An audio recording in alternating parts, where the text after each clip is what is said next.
Akkuma beekamu yeroo ammaan tana P2P'n waan jeeqamee jiruu fi yeroo muraasaaf Binance keessatti dhaabbatee jira. Egaa sababni inni dhaabbateef yoo jiraate tireedaroonni baay'een doolaarii baay'ee ol kaasuudhaan wanta doolaara gabbuusuu didaniif yeroo muraasaaf cufameeti jira. Egaa tireedarootaaf kun hedduu rakkisaadha. Furmaanni jiru appilikeeshinii MEXC jedhamutu jira. So appilikeeshinii sana irratti buy fi sell godhuu ni dandeenya. Akkasumas trades irratti godhuu ni dandeenya. Karaa Binance dabarsuu dandeenya. Akkasumas karaa Exchange keenya dabarsine ittiin trade godhuu ni dandeenya. Egaa appilikeeshiniin kun akka itti banamu isinii qabadheetiin dhufee jira. Egaa appilikeeshinii kana maqaan isaa MEXC buy Bitcoin jedhama. Appilikeeshiniin kun immoo Play Store irra hedduutu jira. Isin jalaa walitti laaqamuu mala waan ta'eef Telegiraamii kiyya keessa seentanii appii kana isa sirrii ta'ee linkii isinii kaa'ee waan hin jiruuf achiin argachuu ni dandeessanii. So dabalataan immoo warreewwan hojii forex hojjechuu barbaadan chaanalee kana irratti forex barsiisuuf waan murteessee jiruuf chaanalee kana subscribe godhuudhaan forex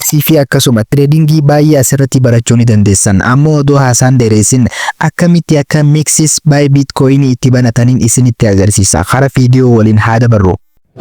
Akkumaan mata duree irratti isinitti himee ture appiin maqaan isaa MEXC buy Bitcoin jedhama. So appiin kun hedduutu jira. Feekiin isaatis Play Store irra guutee waan jiruuf ani immoo linkii isaa isa oriijinaala Telegiraamii kiyya keessa isinii kaayatiin jira. So Telegiraamii kiyya keessa seenuudhaan footoo waliin kan jiru kan MEXC yoo kanarra linkii irra tuutanii achiin booda immoo install godhachuu qabdan jechuudha bilbila keessa irratti. Egaa install godhatanii booda immoo isiniif gabbaa achiin booda gaa keessanii seenaa appicha kana banachuudhaaf jechuudha. Erga keessa seenneen booda so amma sign up bakkeetti tanarra tu'inaa achiin booda immoo iimeelii nu filachiisa. Iimeelii verify ta'e irratti godhuu qabna. Bakka tana hin dagatinaa jecha. Asiin booda yeroonii fi iimeelii irratti gooneen booda haala amma argaa jettan kanaan nuuf ni banama jechuudha appichi.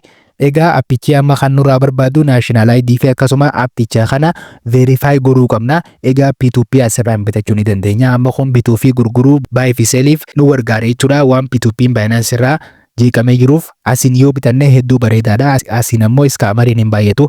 Binance keessa yeroo ammaan tana doolaara 20-30 sarara buuna jedhanii akkasuma yeroonii fi maallaqa irratti ergitan booda birrii keetis dhorkatanii akkasuma doolaara siif hin arganii waa lama dhabda jechuudha. Egaa amma erga haala kanaan seenneen booda beeksisa takka takka nutti fiduu mala. Egaa akkasuma kaaskii takka takka kilimiyoo goone boonasii nuuf kennuu danda'a. Egaa yoonii fi akkananii goonaa yookaan ammoo bannee keessa seenna. Amma sign up goonee jira. Amma maaltu nurraa hafa appicha kana verify godhuudha. Appicha kana verify godhuudhaaf gama gubbaa bakkaan xiyyeessin itti qabu bakka profaayilii tanarra ni tuuttanii amma verifyin tun diimaattee jirti. Giriin itti qayyaruu qabdan jechuudha. So giriin qayyarudhaaf maal isin barbaachisaa? National ID qabaachuu. Yoo national ID hin qabaanne paaspoortii qabaachuu. Yoo paaspoortii hin qabaanne driver license qabaachuu. So sadeen kana yoo qabaanne sadeen kana keessaa tokko itti guunne nurraa ni furata.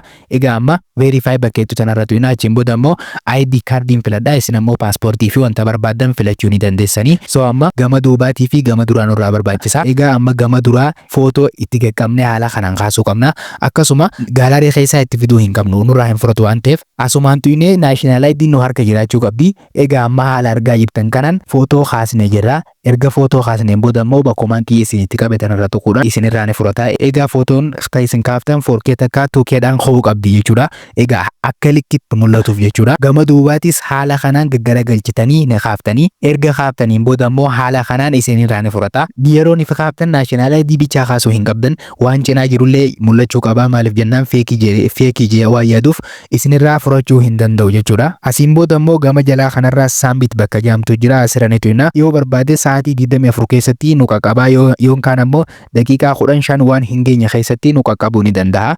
Egaa chaanalee kanarratti forex gara fuulduraatti waan hin barsiisuuf murteessee jiruuf chaanalee kanatti yoo dabalamtan forex fi wantoota garaagaraa brookerii garaagaraa kan forex keessatti argamu forexiin akkamiin akka hojjetamu akkasuma namoota baay'ee forex akka itti banatanu hin beekani. Egaa forex asirratti isiniin barsiisa. Appicha kanarraa amma P2P fi akkasuma P2P binne akkasuma yeroonii fi gatiin ol ka'u gurguruu ni dandeenya. Appichi akka Binance jechuudha. So amma haga inni nu qaqqabuneena amma haala kanaan MT5 keessa seenee yeroon irraa ba'ee itti dhufu gama sarara gama gubbaa sanirra ni tuuttanii keessan immoo sa'aatii 24 furachuu danda'a. Maaliif jennaan waladda ta'uu mala waan ta'eef xiyyamba daqiiqaa 40-50 waan hin geenye keessatti na qaqqabe amma verify jee mallattoo ceekeetti takka giriinii naaf mul'isee jira jechuudha. Gama gubbaa irratti haala argaa jirtanii verify goone jirra. Wanti asirratti isin rakkisu yoo jiraate gama keessaatiin na dubbisuu ni dandeessanii takka ammoo koomentii irratti yoo naaf barreessitan ani immoo deebii isiniif kennuudhaaf qophiidha jechuudha. Amma haala argaa jirtan kanaan verify godhannee jirra. Amma booda P2P asirraa binnee asirratti gurguruu ni dandeenya. Asirraa binnee immoo gara Bybittiin Mastercard-itti qayyarannee wanta barbaanneen online irraa ajajachuu ni dandeenya.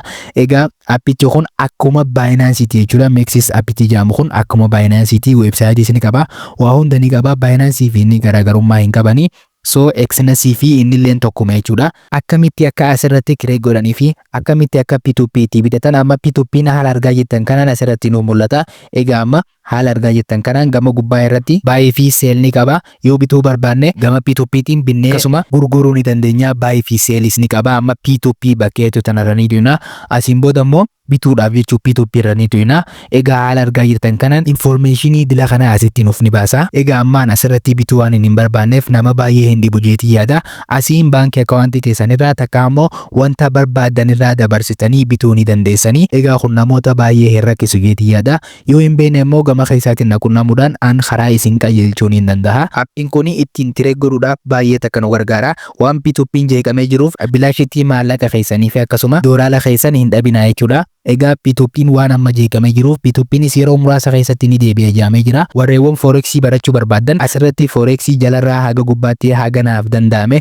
isiniin barsiisa jee waan yaadee jiruuf chaanaalee kana subscribe godhuudhaan egaa Forex'n baratamee hin dhumu. Chaanaalee kana subscribe godhuudhaan akkasuma immoo viidiyoon tun akka namoota baay'ee bira geessuuf viidiyoo tana share gootanii chaanaalee kanarraa wanta hedduu fayyadamuu ni dandeessanii. Egaa yeroo ammaan tana AI'n garagaraa waan free ta'ee jiruuf AI san hundumaa waraabeetiin jira. Guyyaa guyyaadhaan isiniif gadhiisu bichaatu hafee jechuudha. Amma chaanaalee kiyya kana yeroo seentan Sabaaf beektanii pileelistii jala barnoota baay'ee hirkachuu ni dandeessa. Warreen haaraa taatan warreen ammoo dureen beektan ni beektan jeetii yaada. Egaa amma Sabaaf aappii jennee haa barreessinu. AI asirratti barsiisuu eegallee jira. AI free jechuudha. Akkasuma itti fayyadamni isaallee baay'ee takka nama hin rakkisu. Egaa amma mata duree viidiyoo jala yeroo seentan akkanatti hin hirkattanii mata duree home jala ammoo pileelistii gurguddisee akkanatti isiniif baasa. Akkaataa AI PPT AI'dhaan AI itti dalaganii akkasuma ammas akkaataa viidiyoo akka jaalojis yookaan viidiyoo animeeshinii kaartoonii itti dalaganis akka jiru dandeessanii.